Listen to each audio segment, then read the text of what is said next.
各位同學朋友嗱，我哋咧今次咧就係傾下呢個咧係第90課。嗱，我哋講到第90課噶啦，咁好多學生啊朋友咧嚟到去參加呢個好短嘅一個視頻啊，睇呢個視頻啊，咁講到第90課。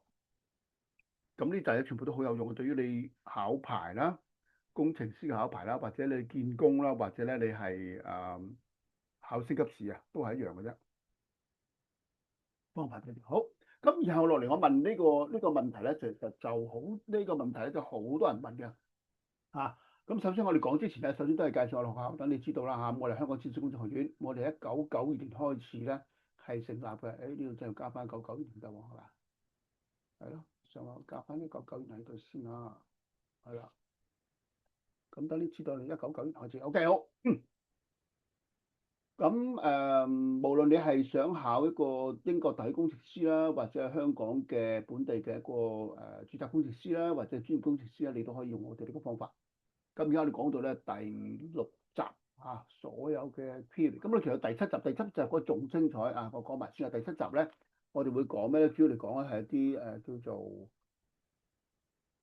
tough question 即係難答嘅問題大家真係留心聽下啊。咁呢個咧，我哋會喺大概講完啲就係講到我大概估計咧就講到大概100集之後咧，呢個第6集講完之後咧，我哋就會講下呢個第七集專攻講呢個咧係 CNG 冇 CNG interview 嘅一個 tough question。好，我話 OK 咁啊嚇，OK 好。咁各位同學，我哋今日講下呢個咧就係一個好多學生問嘅問題，或者好多未考學生都會問呢個問題，但係實際上其實佢同普通 interview 咧差唔多一樣。咁同你講下點樣啦嗱。有人問，究竟個 interview 要幾耐啊？點樣樣㗎？咁啊嗱，咁我哋睇下呢個問題啦嚇。OK 好，咁interview 個目的其實大家要明白，佢主要係想了解你係咪？你又想了解佢，當然啦，大家可以互相了解呢樣嘢，咁啊正常嘅。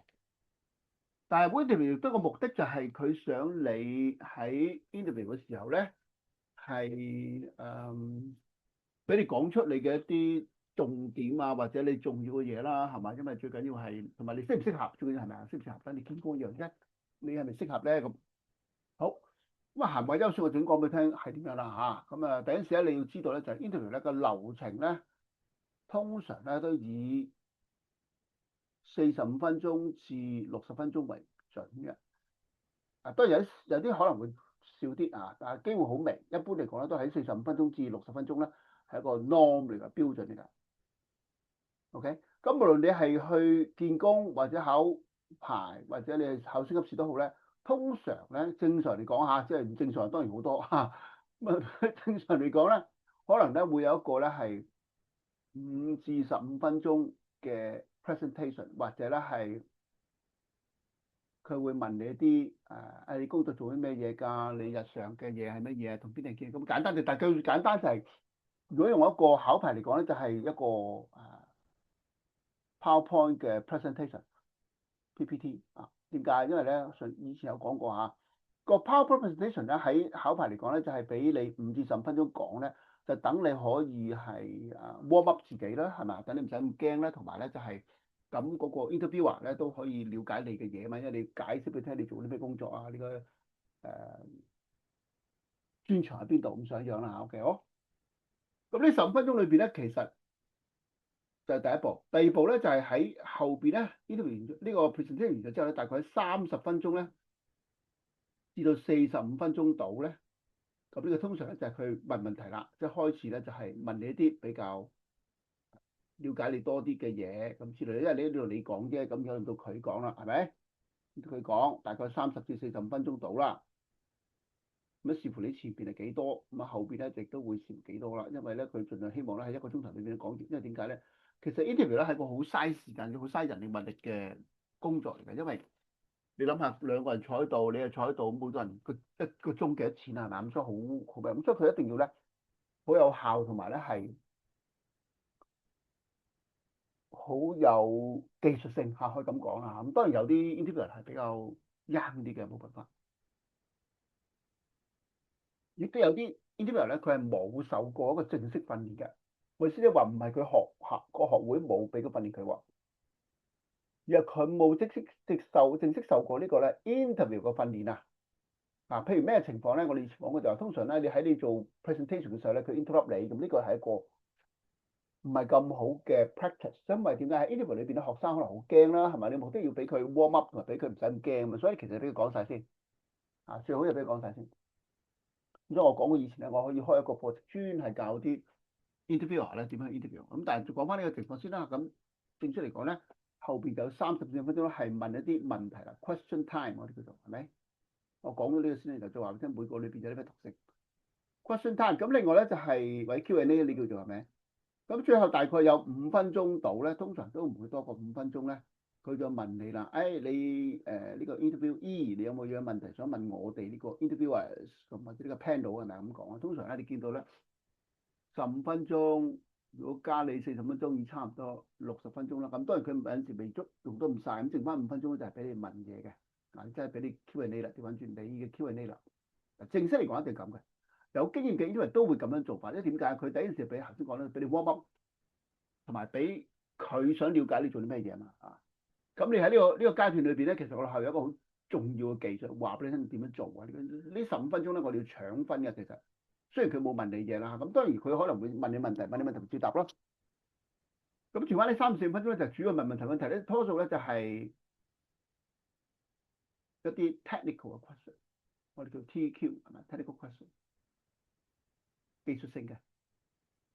然後佢會再問咧，就係有啲其他佢嘅 core competence 裏邊嘅嘢啦。咁其實 core competence 嘅頭嘅 A 同 B 咧，喺考牌嗰班咧，其實就係等於你個 technical question。所以你見到個次序一定係由 technical question 再去啲其他嘅 non-technical question。non-technical question 係處啲安全啊、環保啊、法例啊、領導啊、規劃啊、管理呢啲乜嘢啊？如果你有睇過嗰個英國嗰個特許工程師嘅考試咧，佢係一定係咁做法㗎。你唔係咁樣，香港都係一樣啫，其實道理差唔多嚇。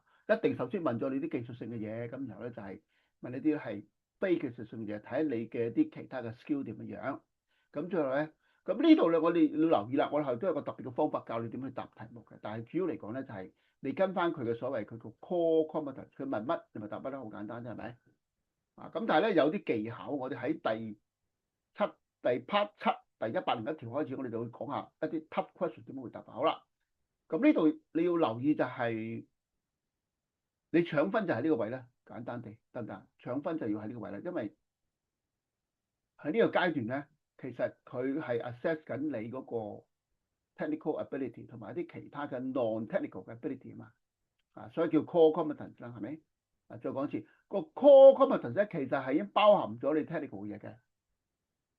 不過大學生死嘅機會都喺 technical question 嘅部分，佢唔夠深入啊，講得唔夠詳細啊咁之類啦嚇。好，咁轉翻落嚟講5分鐘咧，或者咩，佢就會問你，你對我哋今日所 interview 有冇問題啊？咁大學生都會話冇。咁係大錯特錯嘅，呢個機會亦都係俾你搶分。我喺學校嚟講咧，我哋學校呢度教學生喺度搶分啦。你用利用呢5分鐘嚟搶分。咁所以正式嚟講咧，如果你跟我哋學嘅方法嘅話，就係你頭嗰5至10分鐘嘅 PPT 或者 introduction 你搶分。就算見工都係嘅，頭嗰段時間搶分，當然尾都要搶分，中間都要搶分，都唔可以輸嘅。最緊要係中間添，其實。而且我話俾你聽，80%或者90%學生 fail 或者見工 fail 個原因都係唔夠 technical。講啲好膚淺嘅嘢啊，或者咧係講一啲咧係好直接嘅嘢。譬如我哋以前都有講過，通常咧就係如果你答呢個問題，如果問題有幾個方法嘅話咧，你要將幾個方法講晒出嚟先，解釋每個方法嘅優點、缺點，同埋解釋點解你最後揀咗嗰個你 prefer 嘅。有好多學生係忘記啲問題，一講呢個 ductwork sizing，佢就會講呢 constant friction 咧，最簡單最記得，佢冇考慮到其他嘅 constant velocity 啊、velocity reduction 啊，同埋呢個咧 static regain 之類嘅嘢，係嘛？咁你做馬路都會有分，你要瀝青啊，定係 concrete 啊，或者其他新嘅物料噶嘛？你要講出各種唔同嘅方法，然後你再決定揀邊個。如果急嘅咪用瀝青咯，係嘛？你想係持久啲嘅，你咪用啲 concrete。如果你用嗰啲你想緊新嘅方法，揀新嘅物料啦。你要解釋各種唔同嘅 alternative。咁另外一個問題咧就係有爭議嘅地方咧，就係你答題目嘅時候需唔需要解釋俾佢聽？嗱，我哋學嘅建議咧就係，如果你題目已經答咗好長嘅，你就無謂再解釋俾佢聽啦。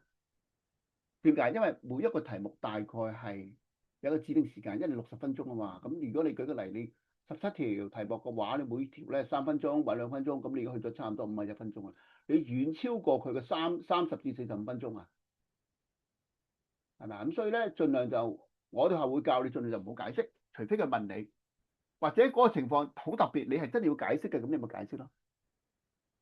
就算你嗰次題目多過3分鐘都唔緊要，但係你後邊啲唔好講咁長啦，維持一個基本嘅時間。